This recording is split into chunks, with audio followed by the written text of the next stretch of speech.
Hi, guys. Welcome to another episode of the Faith Roundtable. This is your host, Josh Burtram. I'm also the faithful host of Faithful Politics Podcast. Happens right here on the same channel. Make sure you like and subscribe. Hit the notification bell. We try to get out really good content for you guys so that you can enjoy it. That can add value to your life. So make sure you hit that so you don't miss any of our new videos. Today, we're going to be interviewing Jennifer Ripley, PhD. She's a clinical psychologist and expert in marriage and family therapy.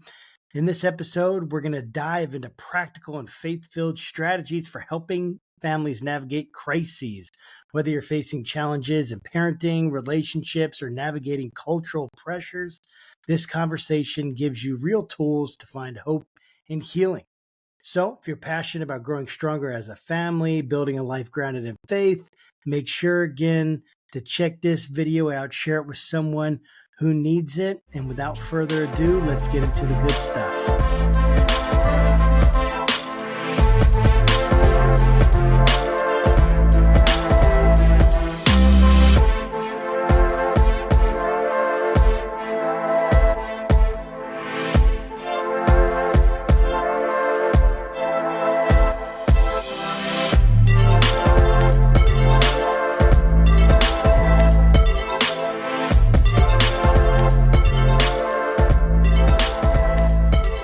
Hi there, this is Josh Burtram. I'm your host here on the Faith Roundtable. We're ready for another exciting episode. Make sure that you guys are liking and subscribing, and so you can not only get notifications for us here, but also for Faithful Politics. And make sure that you're liking and subscribing there and hitting the notification button.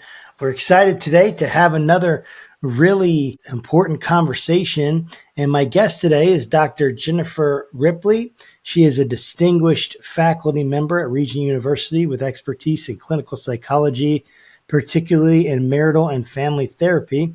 Her research focuses on the integration of psychology and Christian faith, examining topics such as forgiveness, reconciliation, and relational dynamics within Christian communities.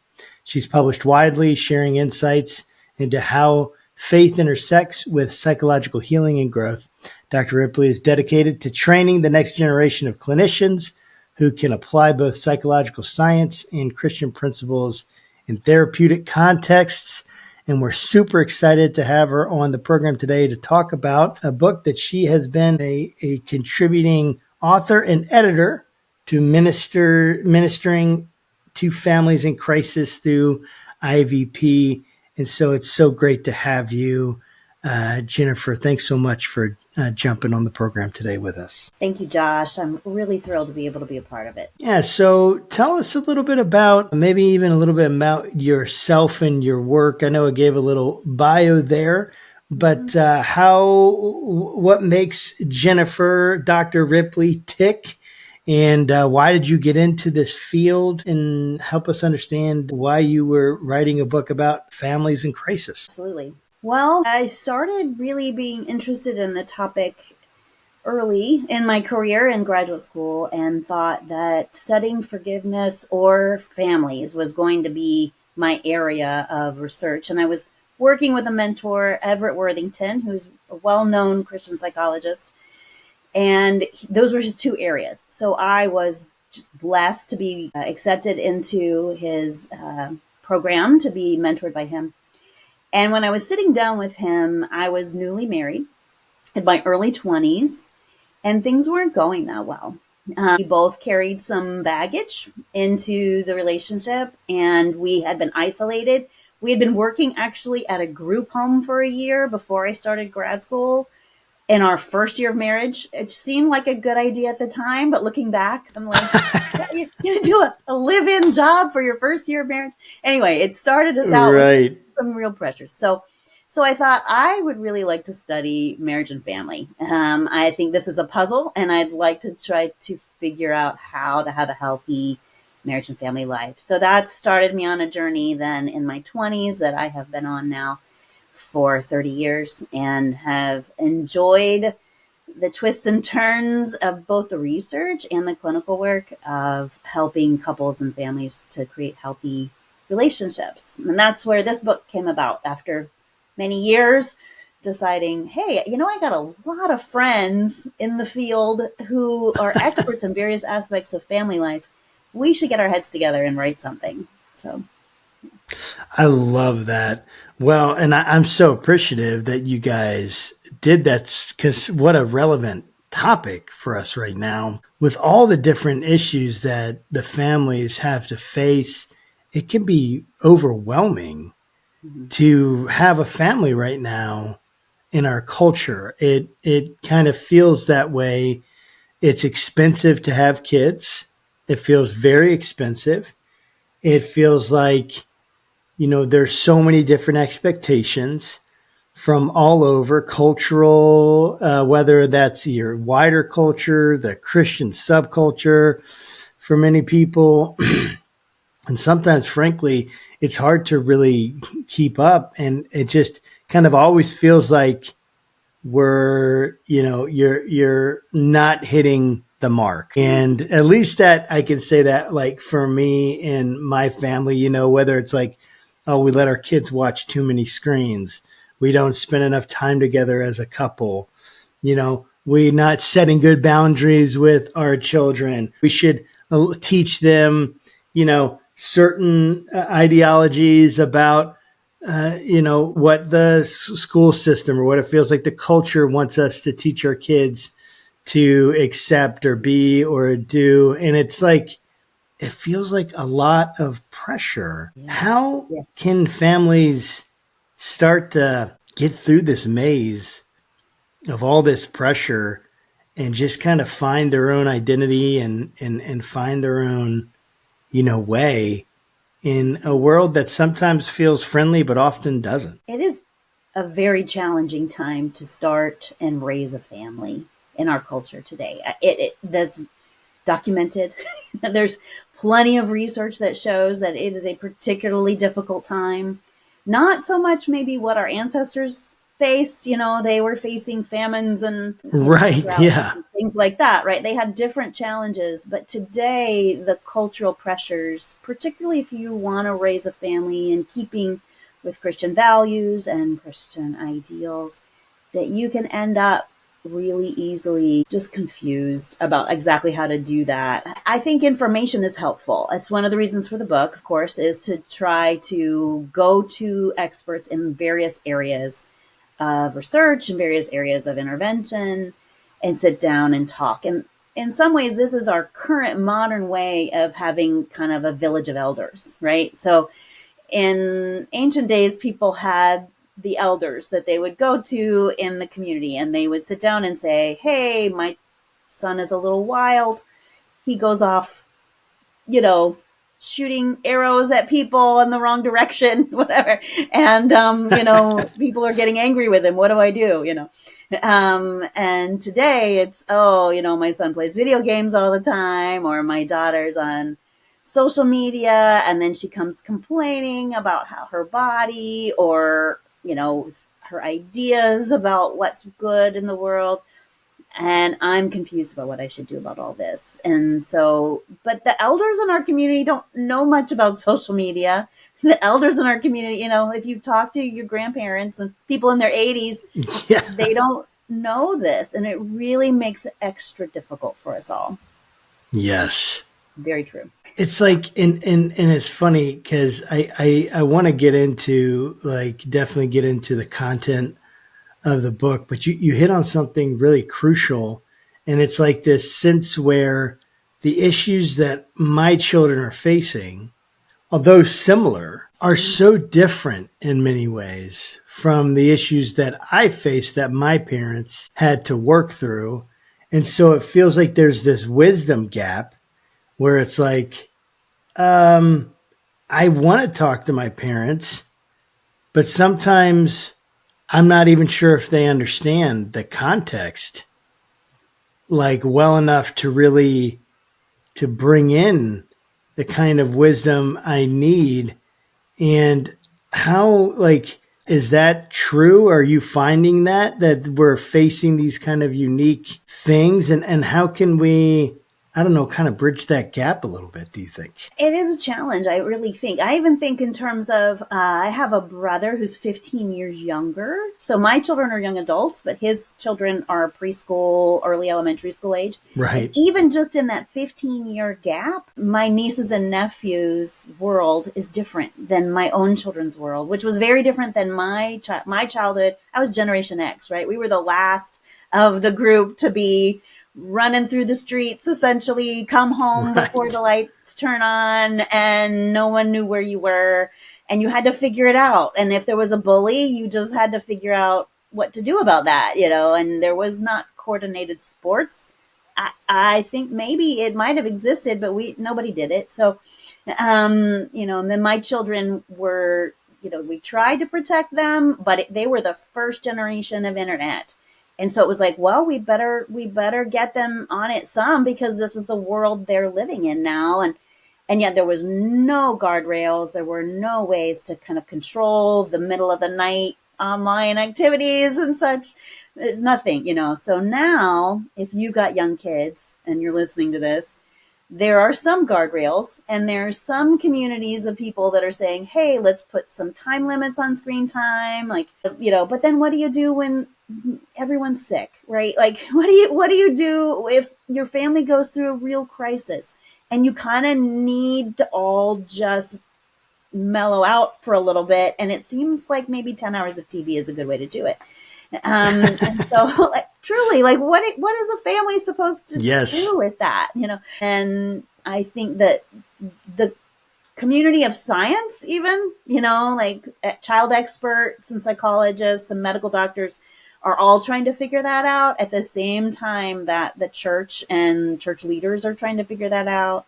And we've made mistakes. We've gone all the way from, I think, let the kids do anything. This is the world they live in. They'll figure it out. They'll talk to you when they run into problems, right? And I would recommend against that approach. And we've kind of learned from that. But also don't let your child near a screen ever. Okay, that's fine until they're 17. And now what are you going to do? This is the world they live in. So the all or nothing kind of options seem not very good. So every family has to figure out where the compromises are. And just looking at screen time, just that alone, not to mention every other controversy and struggle that families are. Yeah, absolutely. And those that, what I love about this conversation is this is what's real, in the sense that everybody, this is what we're all facing. Yeah. Anyone who has kids right now, and trying to figure out how to, especially like you said, anyone who has kids and we want to raise them with Christian morals, specifically thinking about myself, thinking about, the book that you've written and how that's, applying to parents who want to raise their kids with certain values, Christian values, and to follow Jesus and love Jesus. And beyond that, though, like everyone's got some morals that they want their kids to have. They have a certain way that they want their kids to think and what's good for them and what's not good for them. And it can get really overwhelming. When I'm thinking about the book, kind of talk to me a little bit about how did you guys structure this book? How did you what did you really want to get and make sure that what was your focus as you're working through this idea of families in crisis? Because that's a very specific thing, and so maybe even what does it mean to be a family in crisis? Along with that, I know I gave you a few questions there, but answer whichever one whatever comes to mind. Sure, yeah. Families in crisis. So I think there is a continuum of that. So the book includes everything from, hey, we're struggling because my kid is being a bully, right?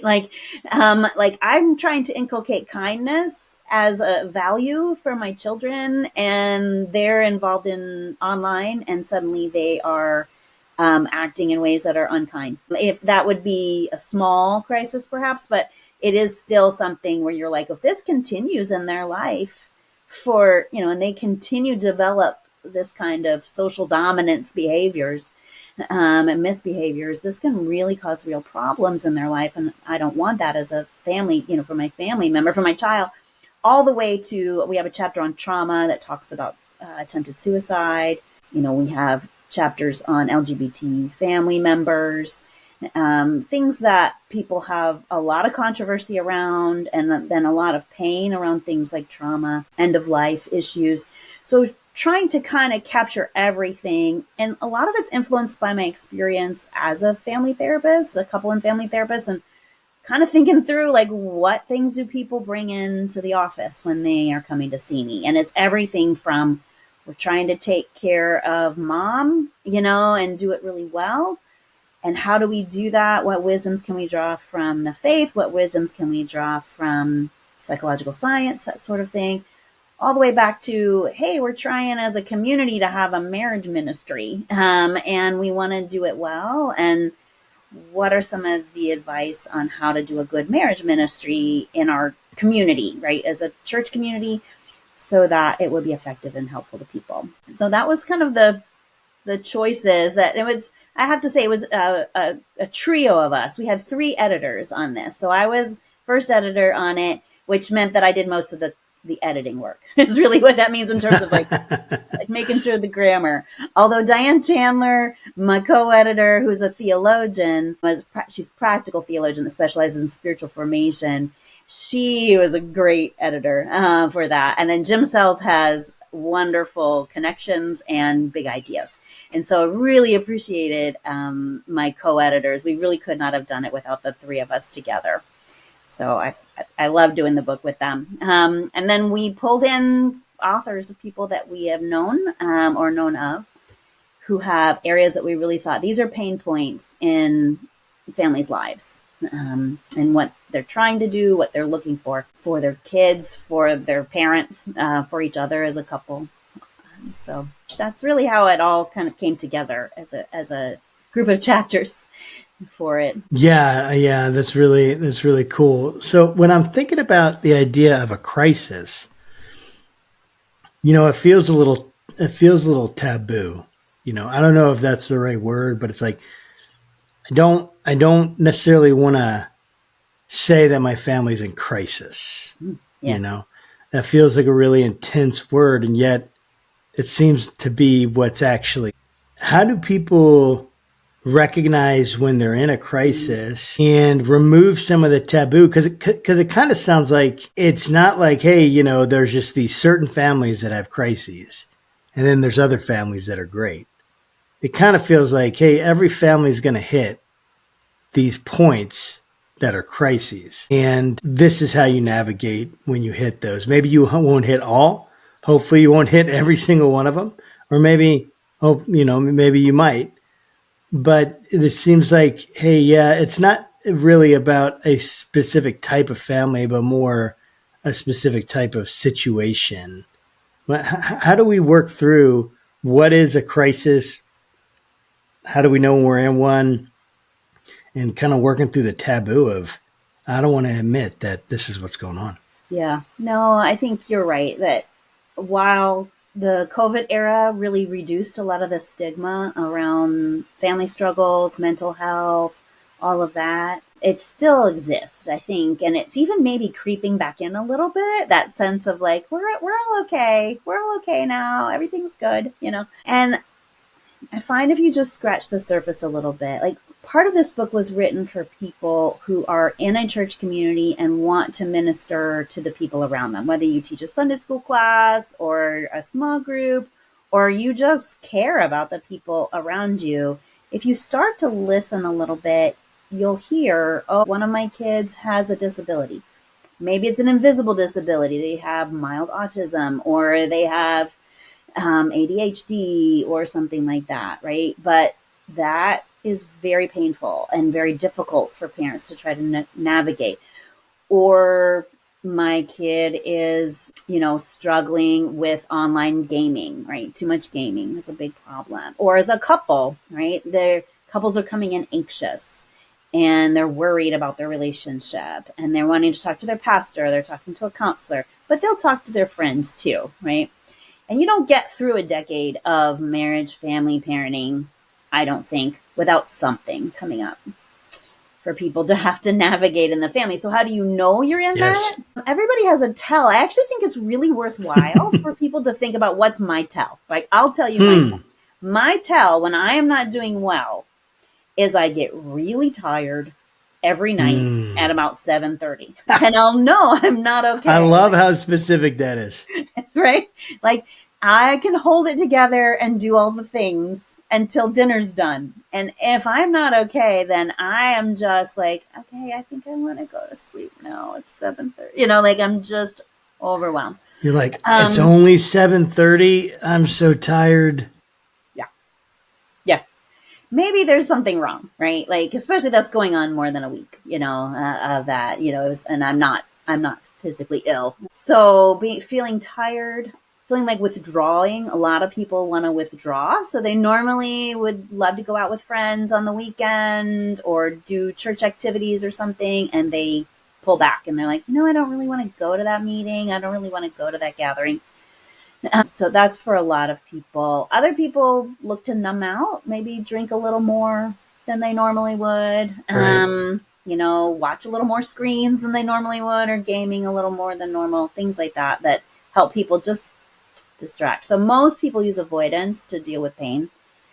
But avoidance methods can cause their own feedback loop back into the pain so that you can end up, keeping the pain around longer by avoiding it.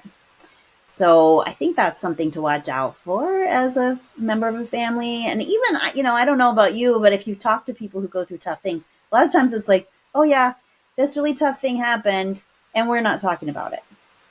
Right. As a family, even. Absolutely. Like, yeah. Like, we're just gonna yep, grandma's gonna have to go to a home and that's really sad. Okay. What's for dinner? Moving on. Yeah, moving on. Yeah, I don't want to bring it up. I don't want to talk about it. Yeah, and so that's an avoidance. Mm-hmm. Why do we do that? Why do we? Because you're hitting the nail on the head with that. I mean, for me, growing up, it was basically kind of the default, and many of the people I knew, it was kind of the default. Hey, you're gonna have to say what it is, right? But we're not going to really dwell on this stuff. We're not going to talk about this stuff. We're not going to process this stuff. I had a sibling that went to jail. I had a parent that, not a parent, but a grandparent, right? Grandparents died when I was young. Both my dad's parents died when I was in elementary and then high school, and didn't really know how to navigate that or figure that out. My grandpa came and lived with us for a little bit before he died.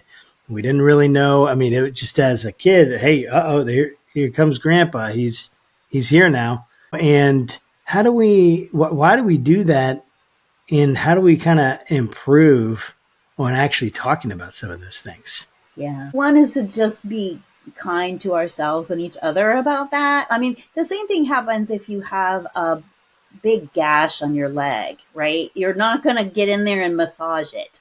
You know what I mean? Like, you're going to do everything you can to avoid touching it, right? And to avoid anything with it. And because it hurts like heck, to have anything touch it. And so it makes sense for us to be, gracious to ourselves and our friends and family. Like, yeah, that was really painful when your grandparent had to live with you. I'm sure your grandparent was probably struggling with it. Your parents, what does this mean that grandpa needs to be here, and then to have that closeness and then that loss. And so that's something that is natural, right? It's supposed to happen, right? You're supposed to get older and pass away, and yet it's very painful. And so I think we want to be gracious with each other a lot in those things. Like, hey, this not wanting to talk about it comes from a genuine place, and grace is a good response. And at the same time, if we don't clean the wound, right? If we don't massage the wound a little, right? And give it the physical therapy is needed, then the whole body can get off whack. Right. So yeah, Mm. I broke an ankle with like multiple breaks some years ago and had to have a plate put in and pins and all that kind of stuff. Oh man, that's Yeah, one horrible. of those kinds of things, right? And still today, I have to sometimes be very conscious that I don't favor that ankle, even years Mm. later, because it can throw off my back and it can throw off, all my other balance. So I think the same thing can happen with us in family struggles, that we can kind of like, we adjust to it, we kind of protect it, we don't talk about it, we avoid it. It makes sense to do that. It's very painful. And yet if we do that too much, we are going to end up with problems elsewhere. We'll get backaches essentially, and as a family. Yeah, I think that is really, really insightful, this idea of avoidance. And I love the analogy of the physical pain, right? Because we often totally understand the physical pain. Like that immediately makes sense to us, why we wouldn't want to touch it. We wouldn't want to mess with it. We don't like it. It's more sensitive, right? When something touches it. But then making that transfer from the physical to the emotional. Oftentimes we feel like we shouldn't have. Like I can look at a gash and I can see it and I can feel it very specifically. I know where it's at. I know where it's located, right? When it's emotional, it gets more complicated, right? Like I don't know exactly why I feel that way, or I know I feel differently and I've been quote unquote triggered.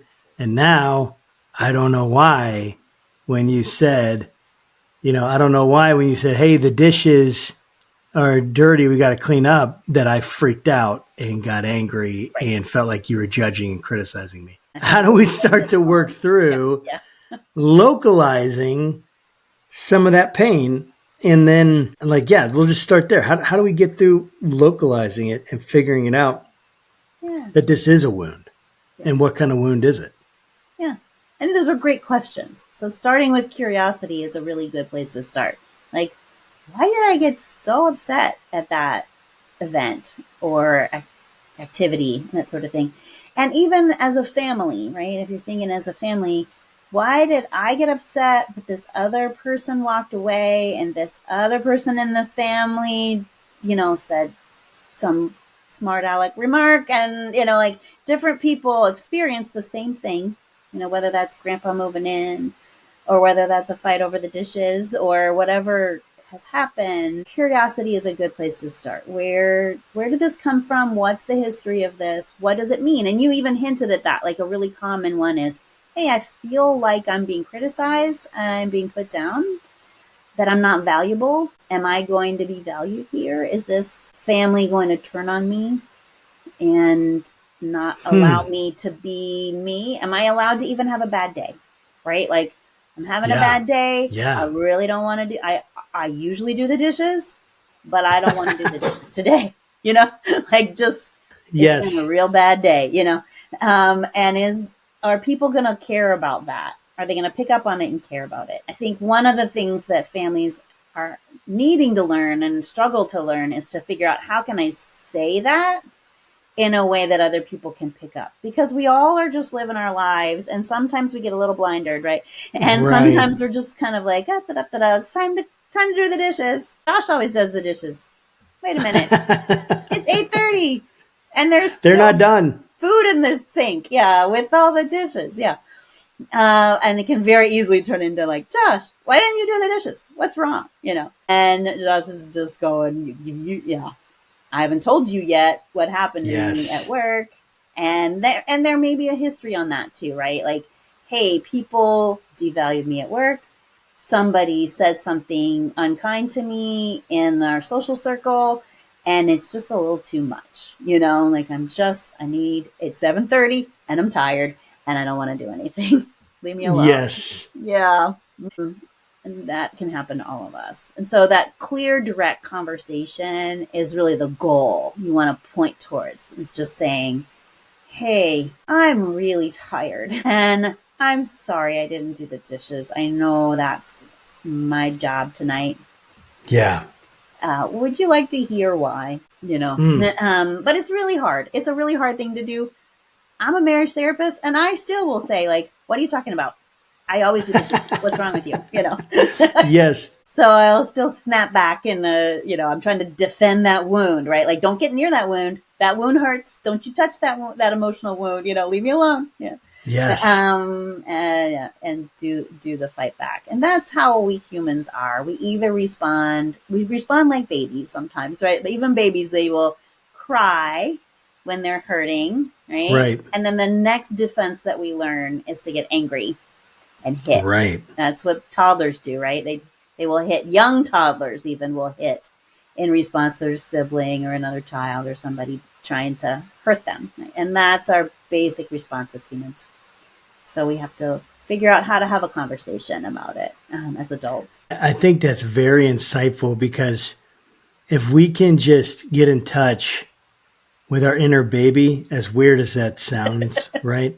Our inner baby, and what I hear, and maybe baby isn't the right word I should use, but I'm just thinking Memorable. those are, and those are that's our basic core fight or flight. Basic core, what is it? Fight, flight, feign. There's like a few of them. It used to be just fight or flight. Now it's a bunch. But it's like those are our basic core emotional responses, and our brain is still trying to figure out how to keep us happy, alive, and whatever. And so it's going to start doing what? Trying to make us, react in whatever way. For whatever reason, it deems that this is necessary, because it's worked in the past, or seemingly worked in the past, or just got yourself off. Because, so like got yourself out of the whatever you were having, the situation that you're in. Because I think about this, and this is probably a good segue into some of the specifics on like some of the things that people will be facing that are pretty major. And I'd love to dive into those a little bit and kind of get your take. I know you didn't write all the chapters, but just kind of get your general take and use your expertise to help us kind of add value as we're working through, and listeners are listening, like, how do I deal with someone who's addicted, or if I'm addicted, or if I have serious depression? And I can use myself as just like a very easy test case there, because I've had addiction in my life, and my wife is not really prone to addiction. I much more am. And just have that kind of personality. And that's been a source of our most, our most heated and just exhausting fights have been part of this, either like, well, one, ADHD, so mental illness. Not ADHD, but I do have ADHD, and I have depression. And I have apparently PTSD. I went through this whole huge psychological battery of examinations just like a month ago, and then got this diagnosis. I've been treated for that, before, but never went through this whole testing, and finally went through it, got the diagnosis. I have the description right here, this big page, and trying to figure out, okay, what do I do with all this? Where do I go with all this? But it's like, I know I'm not the only one dealing with that. So how do we work through, let's say, like mental illnesses, right? Families, this family unit, you get someone with a mental illness, then it starts to affect everybody in the family unit. Right? It affects the culture of the family. Right. And then you're trying to deal with that. How do we work through, and of course, start adding more people? Because many times, right, it's not just one person has ADHD in the family, or trauma. Yes, and my son and I both have ADHD, and both have very similar mental health issues. And it makes me feel bad. It makes me feel shame. Shame is one of those things that for me is like, that's where my head goes. That's where my brain goes. That's where my heart goes. Yeah. How do we work through mental illness? And you can, address families in general, however is best for you to answer this question. But I'd love to dig into all the expertise that you have on that. I know you have so much. How do we work through this kind of stuff? The mental illness in particular, as a family. Yeah. Well, first of all, thanks for sharing all of that, and totally for being willing to be a real person who is curiously and courageously turning towards, the struggle and not trying to avoid it all the time, right? And I'm sure you try to avoid it sometimes because you look to be Yes. human too, right? Just like I've been a great escape artist in yeah, my day. Oh, that's a good word for it. I like that. I like that. That's a good metaphor. I'm in my escape artist modality right now. Yeah, I'm headed that way. But that's part of being human. So what I hope you're hearing is a little bit of, hey, being gracious to ourselves and others. We're just a bunch of humans down here living in a fallen world that is going to be hard. And when people have been through traumas, when people's brains process things in a neurodivergent way or an ADHD way or whatever, then when there's been family histories often of these things for generations, it's a powerful thing. And we don't live outside of our social network either and our larger culture, right? And so I just look at it and kind of go, I don't know how the young people are going to find love and get married these days when the world they live in, it's like, it's their social world, right? So, but it affects us older folks too, this is the social world we live in. So I think the first response really should be one of gentleness. I love the story of Jesus falling asleep in the midst of the storm on the Sea of Galilee. We use this as a metaphor in the book, but I also have used it extensively in my own life for addressing areas of healing and struggle. I love that. And really thinking in terms of, okay, first of all, just like all the Psalms, say, God, like, why did you let this happen to us?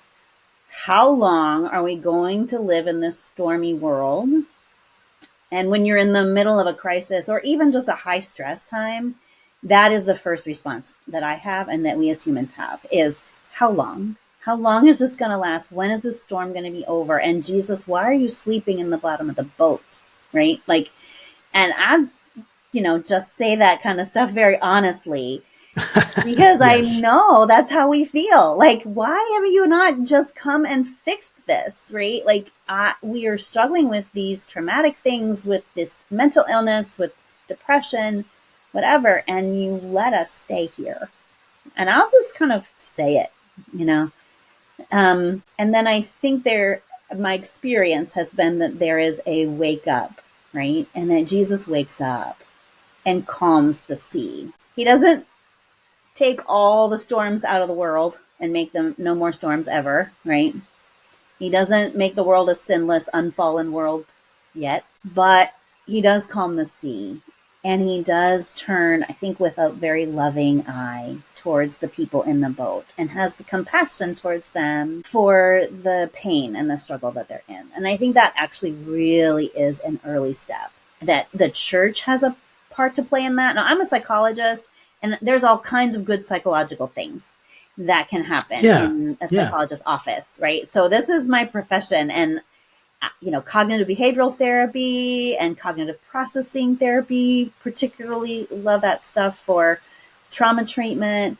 And I do hope-focused couple counseling is my area of counseling for couples.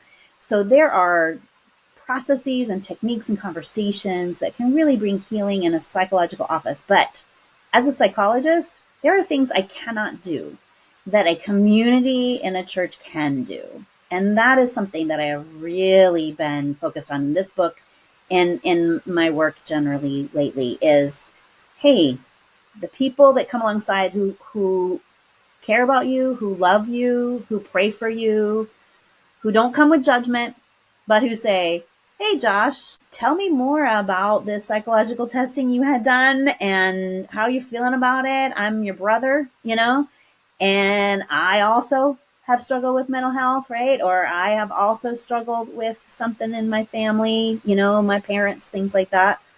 Let's talk it out together and to not be alone in that.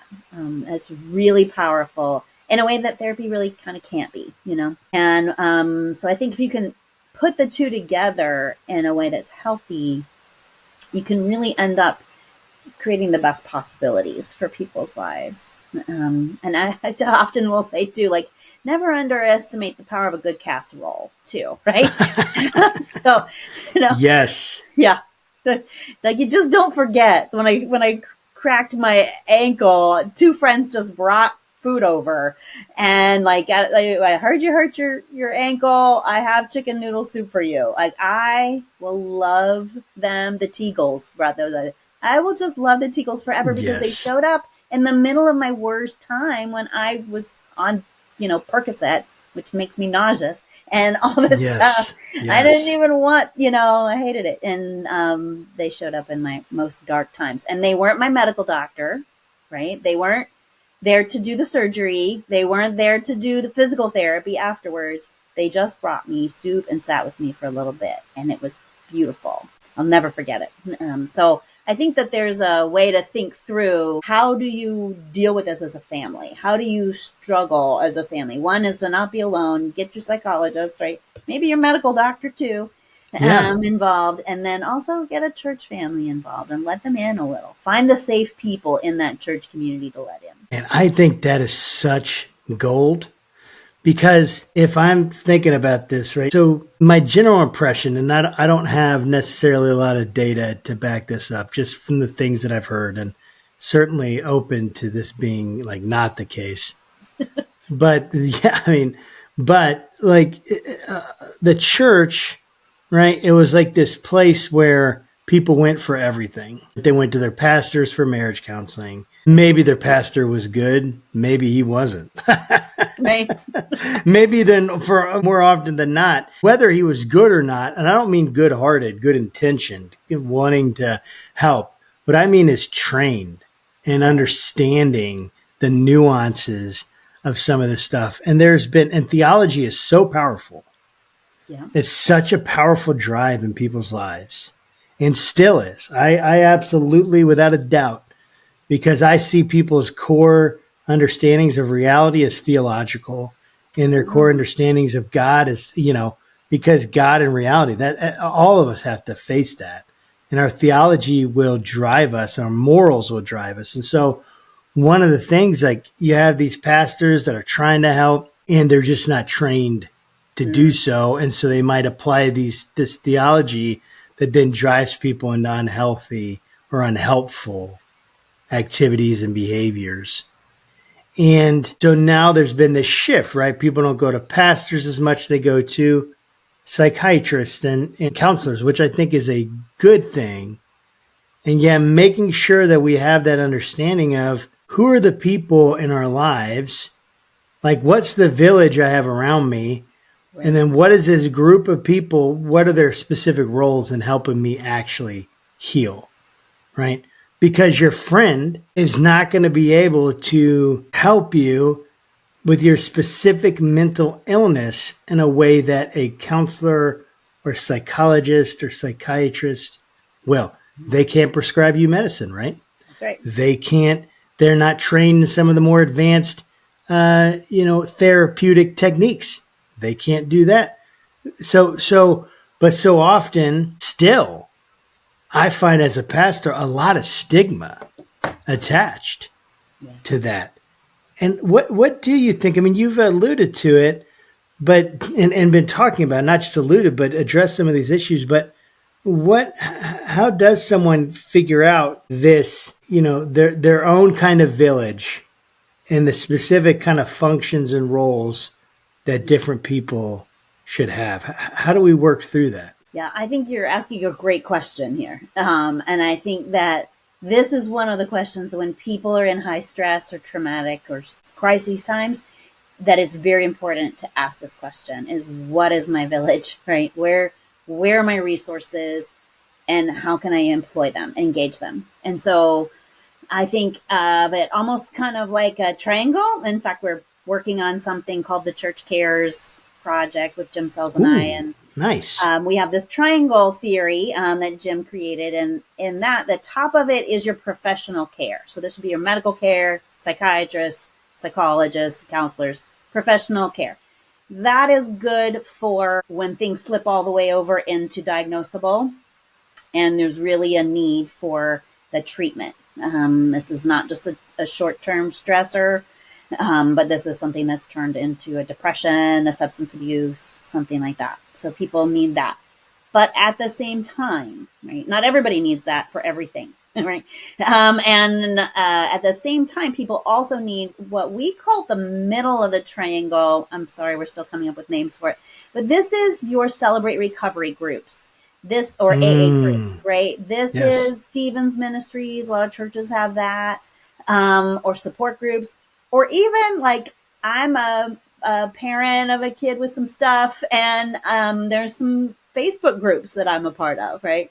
And so I go on the Facebook groups to share ideas of, okay, how do I deal with this? How do I deal with that? And so people just sharing ideas with each other, but they're informed, and it's kind of a support group. It's like an ongoing support group kind of thing.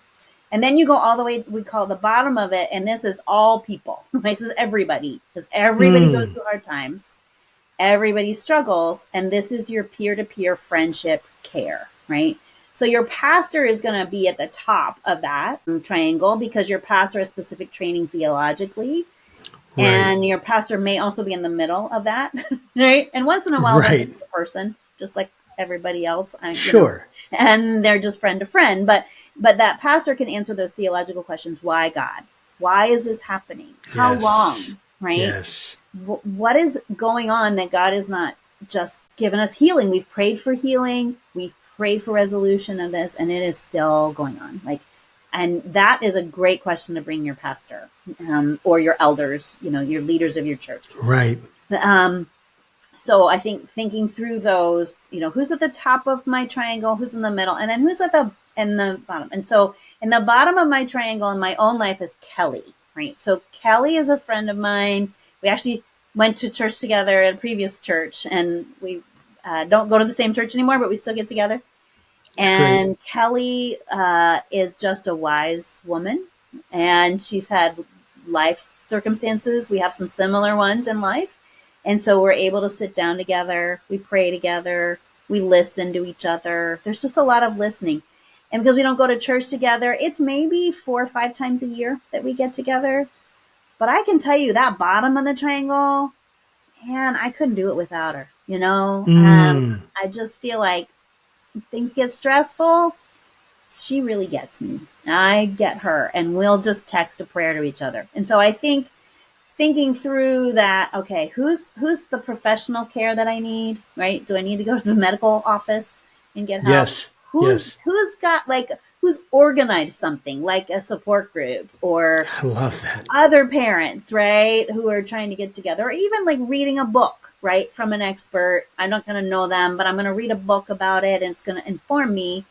And then who are my friends, right? Who is somebody who's going to get me and understand me? And even if we don't get together all the time, we're still there for each other. Cultivate that in life. That's a wisdom, because life is going to happen, as we all know. And even if things are good right now, they won't always be. And you're going to want to know people in each of those categories, or be able to get to them. And I really hope that our listeners that are listening to this have paid attention, and that because you just gave such an awesome tool and metaphor for just starting to think through their own life. Like if I'm trying to get my pastor to do something that only my therapist should do, or only my doctor should do, or if I'm trying to get my friend to do something that my pastor should do, and religious leader, right? Then I'm mixing categories. And I know maybe it can feel a little artificial maybe sometimes, or a little cold, but the reality is, like, hey, certain people have certain expertise, and there are certain things where you don't want your friends because they're way too emotionally involved. They can't actually make a good decision. Yeah. Because they're too biased. They're entangled. Absolutely. Yeah. They can't make a good decision. And that's the reason why I'm assuming, right, you're not going to be the one that is your husband's psychiatrist or counselor, because you cannot make an unbiased decision in any way. Yeah. Right? And you can't help me by the hour anyway. That's so good. I love that. I wanted to jump into one Yeah. specific thing, and it's going to be kind of and it's going to be kind of the last really big, like, in depth question before we get into just some practical things of how people can follow you and get the book and resources like that. But so if I'm thinking about two areas, right? You have a chapter on LGBTQ plus issues. You also have a chapter. Don't know if there's a chapter. Now I'm thinking about. I was thinking about this connection to political issues, right? Because now, But yeah. Mm-hmm. well, people. One of the things is that Thanksgiving's coming up. Just depending on when people listen to this, there are issues that people have, and the politics of our nation and identity politics and everything have served to really divide. I know that that's kind of a point of tension in my family and extended family. How do we work through that? And the reason I'm connecting the LGBTQ is because it can be very political, and it can be very, but it's also very personal, right? And Right. political and personal are very, very closely related. How do we work through the kind of conflict there where people in our family, and oftentimes, right, it'll be parents and their kids, especially as their kids get older and get their own kind of thoughts about this, teenage years, college years. How do we work through these kinds of really obvious points of tension, and continue to stay a cohesive family unit and love and care for each other in the midst of really deep political divides and disagreements? Yeah, I think it's worthwhile to stop for a second and think about how many people do I have to add to my circle of family before I have someone in my family who either identifies themselves as queer, LGBT of some sort, Yes. or is very protective of those who do. And so everyone can kind of start with themselves, and maybe they themselves have different opinions on this over time. But, how many people? Is it in my direct family, extended family? Do I have to get kind of far out? But I suspect most all your listeners have somebody within extended family. Yes, absolutely. Yeah. If not So, closer. yeah, so the holidays are coming up.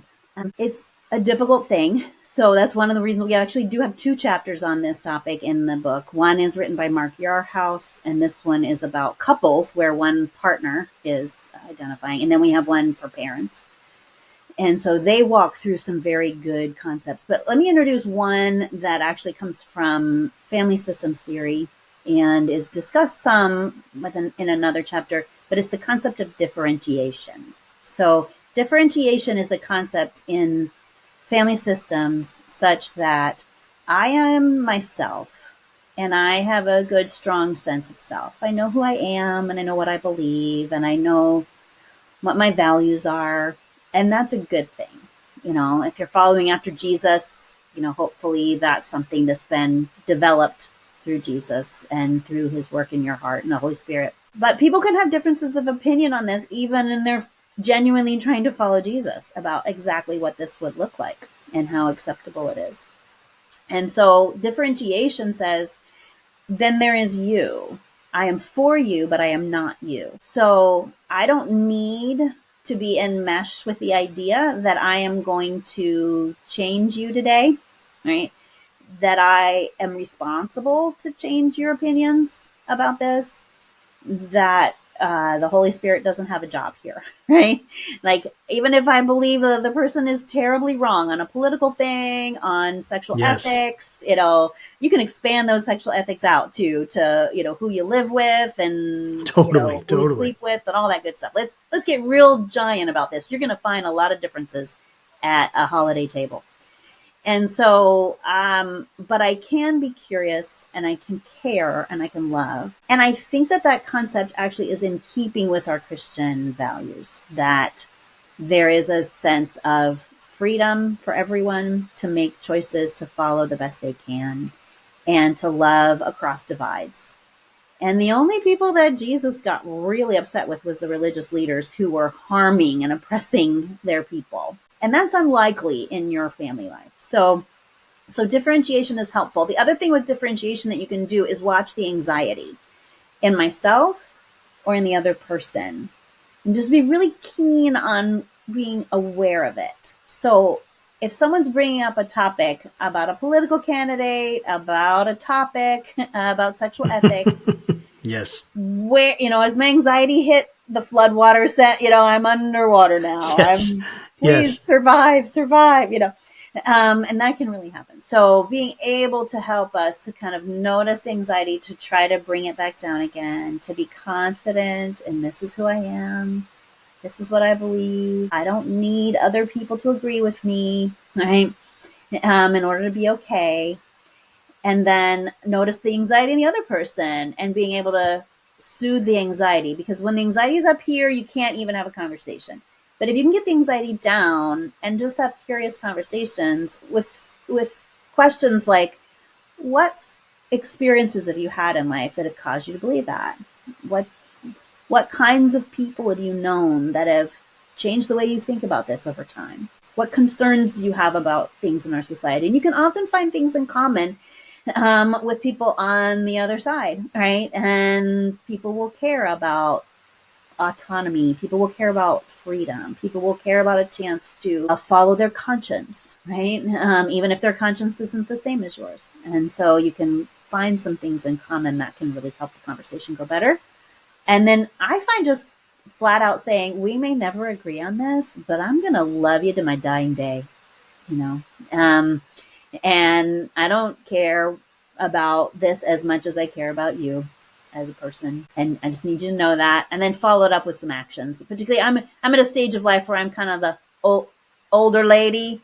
So I have like things I can give, I can bring casseroles, yes. I can give money away.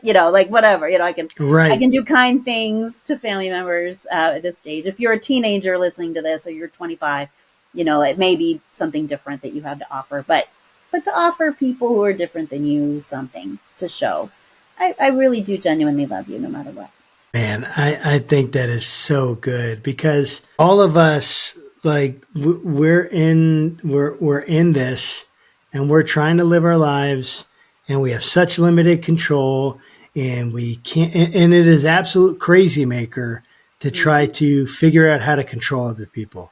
It is an absolute crazy maker, because they're not going to do it. And if they do it, then that just means that there's probably a codependency or some kind of unhealthy relationship there, where this control is like, you need them to control them and they need you to be controlled. And that's just bizarre. Yeah, it's not good. Mm-hmm. And so it's like, how do we figure this in? I'm sure that's very difficult, right, with kids, because you're moving from a place where you essentially have to control them.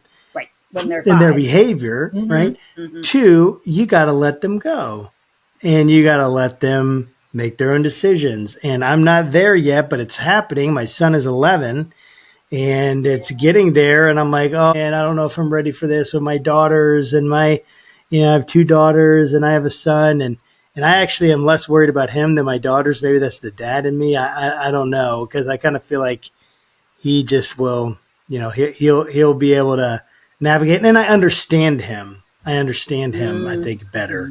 And his actual struggles and the things that he's actually like wrestling being with. Being a boy. Yeah. Yeah, I definitely can put myself into his shoes much easier than I can put myself into my daughter's shoes, who are starting to have their first crushes, one of them. And it's like, oh my gosh, dude, I'm definitely not ready for this. Social dominance is a big thing in teenage girls too. Like, if you just think that, you've got half of they're all trying to socially dominate each other to get. Oh, safe. Snap. Yeah.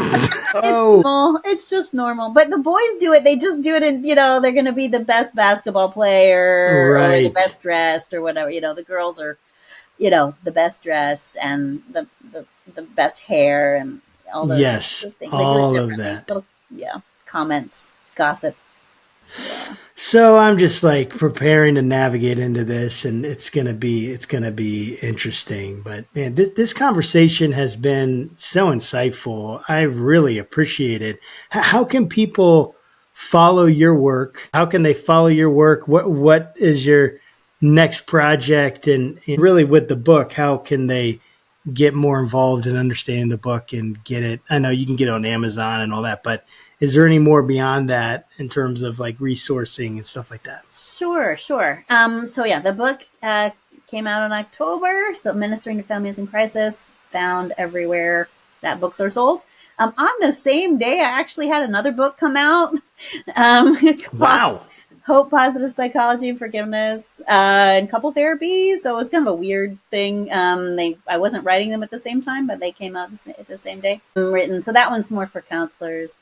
But you can find out most things about me at regent.edu/Ripley. And that's my Regent website page. The current and future thing that I'm working on with Jim Sells is The Church Cares, which we have a website called The Church Cares. Don't forget the word the. And Nice. From there, we have our books. He has a book about church-based counseling on there. We have this book of Ministering to Families in Crisis. He's working on another book with Shanti Feldhen, who's a popular writer, on how to help churches with mental health struggles in their congregation. So we've got kind of a collection of things going, and some programming and curriculum for churches to be able to do a better job at that peer-to-peer lay helping, equipping the laity on being aware of mental health and aware of just life struggles, and being a good Kelly, like my friend Kelly. We want everybody to be as good at it as Kelly, which is impossible. She's just naturally gifted. But for the rest of us who need a little training to be a good friend to our friends, we're doing some things there at thechurchcares.com. That's great. Well, thank you so much, Jennifer, for coming on the program. It has been an absolute pleasure to talk with you. Thank you so much for having me. It's been a delight. Absolutely. And to our audience, thanks, guys, for joining us. This has been Dr. Jennifer Ripley. Make sure that you pick up the book, Ministering to Families in Crisis, and go check out the website, thechurchcares.com, or look her up on the Regent website. And we'll put links there in the show notes so you guys can get that conveniently. And thank you so much for joining with us, guys. I hope this has been helpful. Share this with people who need it, because we try to get really valuable content that goes into depth so that people can be actually helped in their life, not just to produce it. We want it to make a difference and to be transformational. Well, we appreciate you guys. And until next time, take care and God bless.